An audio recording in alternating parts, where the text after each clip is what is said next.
There is no direct correlation between ground rod diameter and amperage, but larger diameter rods generally have lower resistance and can carry higher currents. As a general guideline, firstly, for residential and small commercial applications, 5/8" or 3/4" diameter rods are typically sufficient. Secondly, for larger commercial or industrial installations, 1" or 1-1/4" diameter rods are recommended. The 2022 National Electrical Code, not the 2002 NEC, states that at least 2.45 meters or 8 feet of the ground rod must be in direct contact with the earth.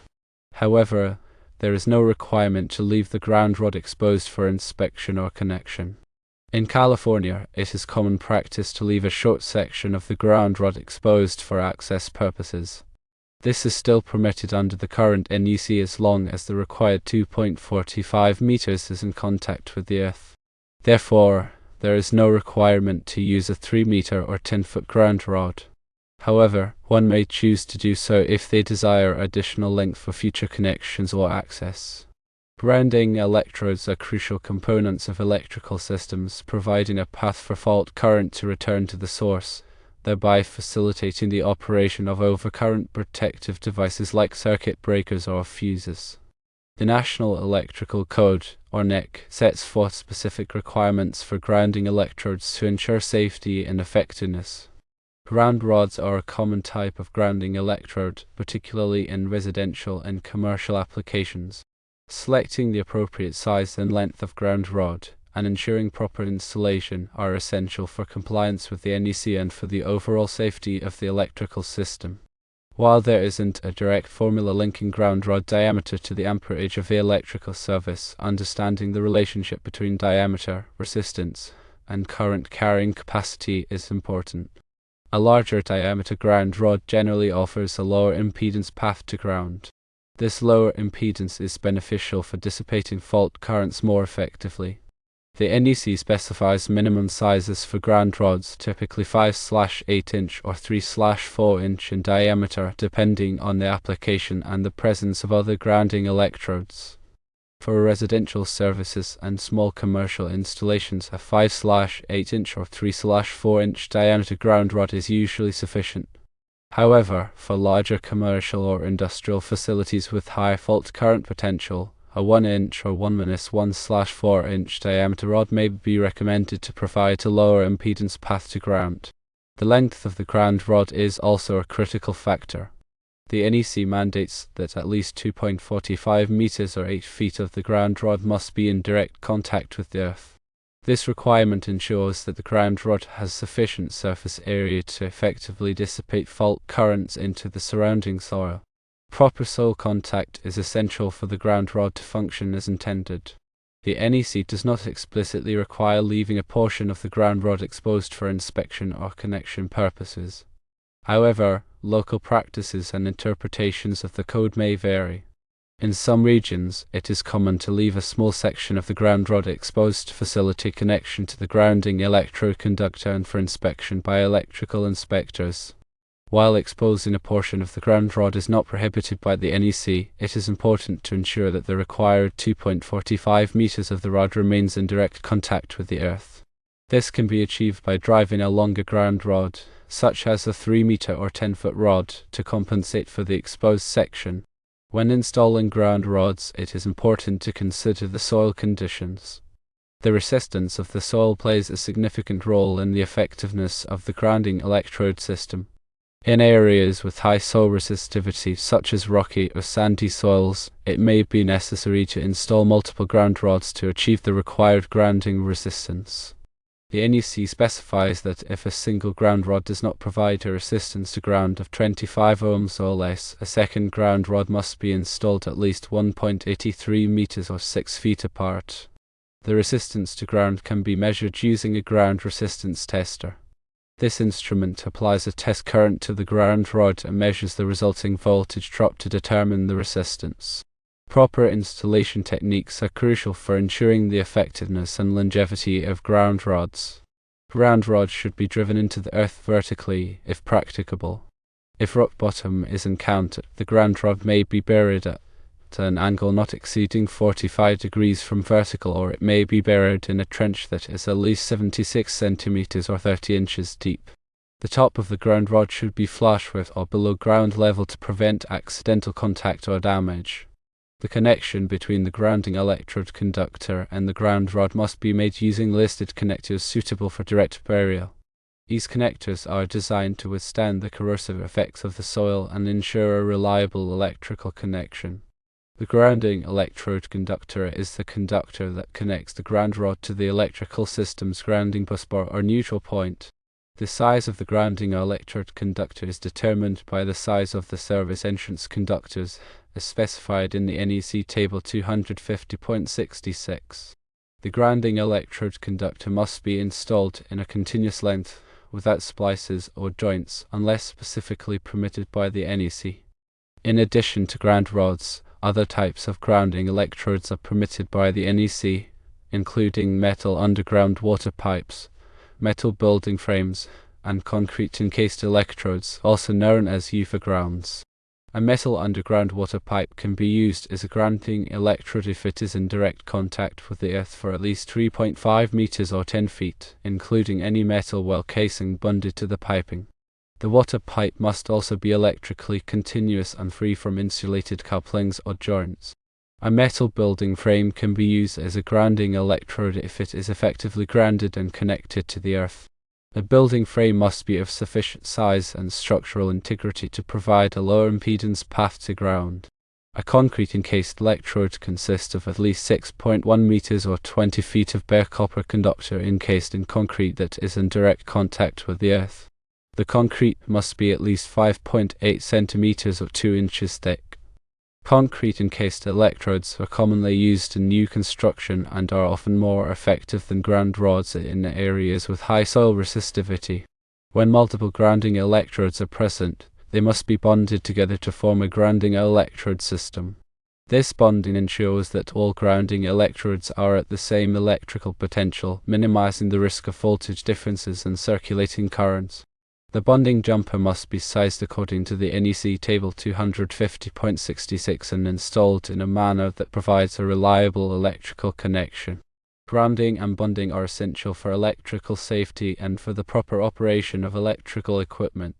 Grounding provides a path for fault current to return to the source, while bonding ensures that all metal parts of the electrical system are at the same electrical potential. Proper grounding and bonding practices help to prevent electrical shock hazards, reduce the risk of fire, and improve the performance and reliability of electrical equipment. The NEC is regularly updated to reflect changes in technology and industry best practices. It is important for electrical contractors and installers to stay current with the latest edition of the NEC and to follow all applicable requirements. Local jurisdictions may also have additional requirements or interpretations of the NEC. It is always a good idea to consult with the local electrical inspector to ensure compliance with all applicable codes and regulations.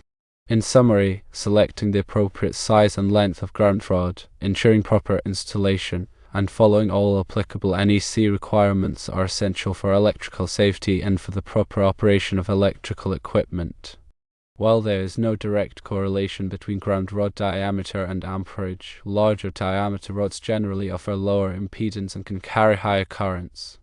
The NEC mandates that at least 2.45 meters or 8 feet of the ground rod must be in direct contact with the earth.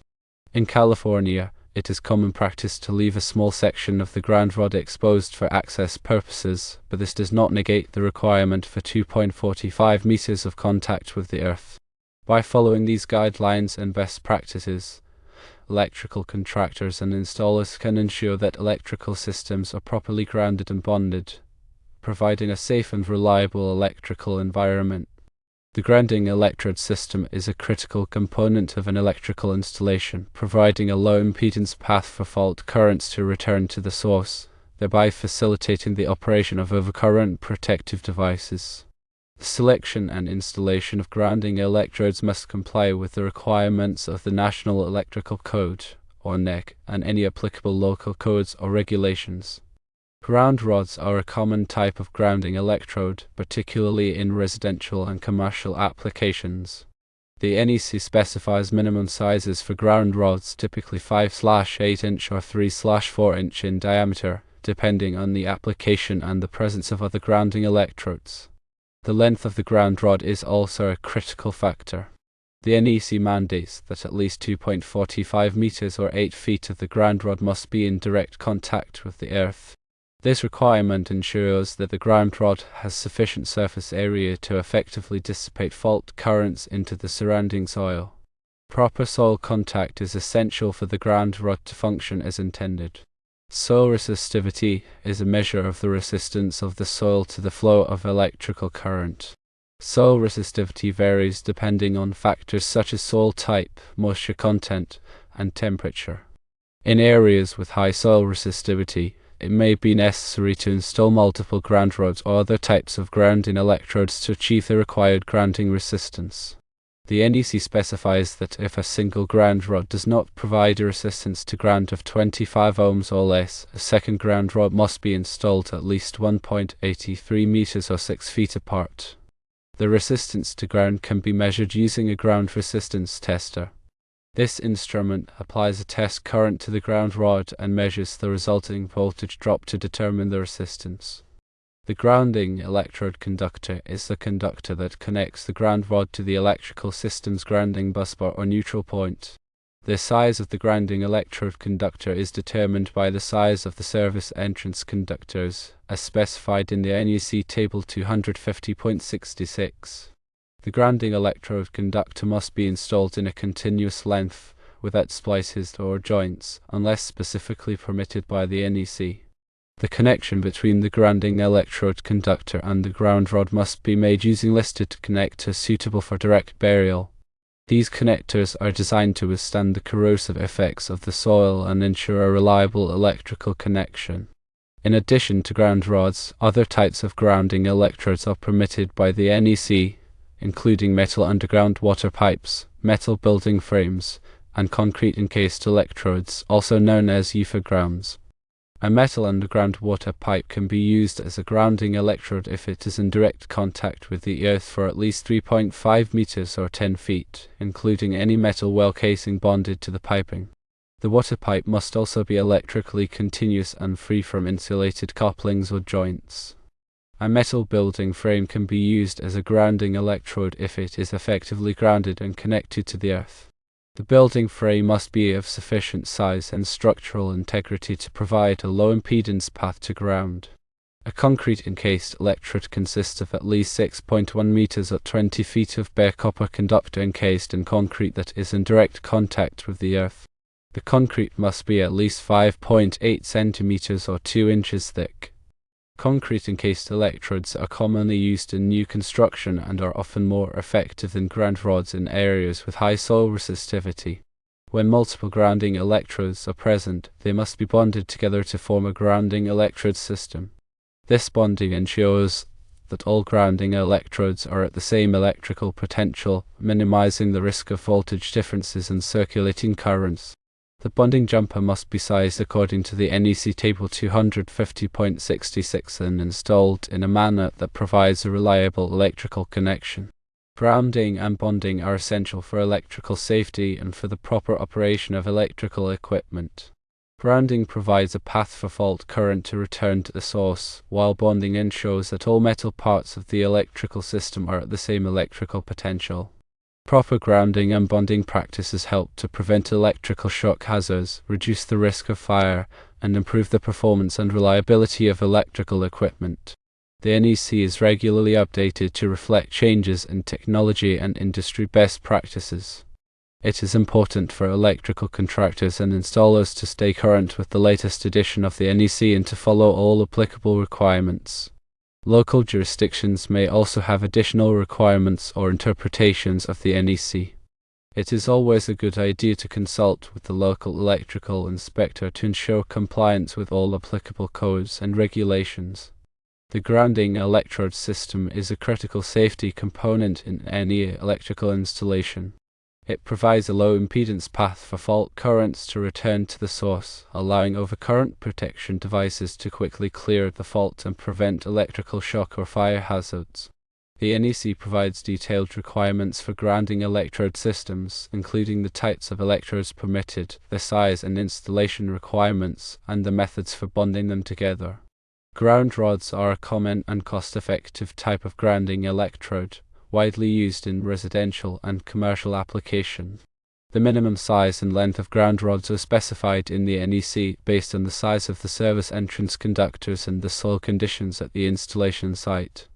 The NEC requires that ground rods be installed so that at least 2.45 meters or 8 feet of the rod is in direct contact with the earth. This requirement ensures that the ground rod has sufficient surface area to dissipate fault currents effectively. In areas with high soil resistivity, it may be necessary to install multiple ground rods or other types of grounding electrodes to achieve the required grounding resistance. The NEC specifies that if a single ground rod does not provide a resistance to ground of 25 ohms or less, a second ground rod must be installed at least 1.83 meters or 6 feet apart. The resistance to ground can be measured using a ground resistance tester. The grounding electrode conductor connects the ground rod to the electrical system's grounding busbar or neutral point.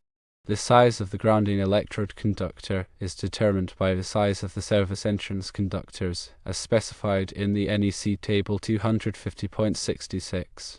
The grounding electrode conductor must be installed in a continuous length, without splices or joints, unless specifically permitted by the NEC.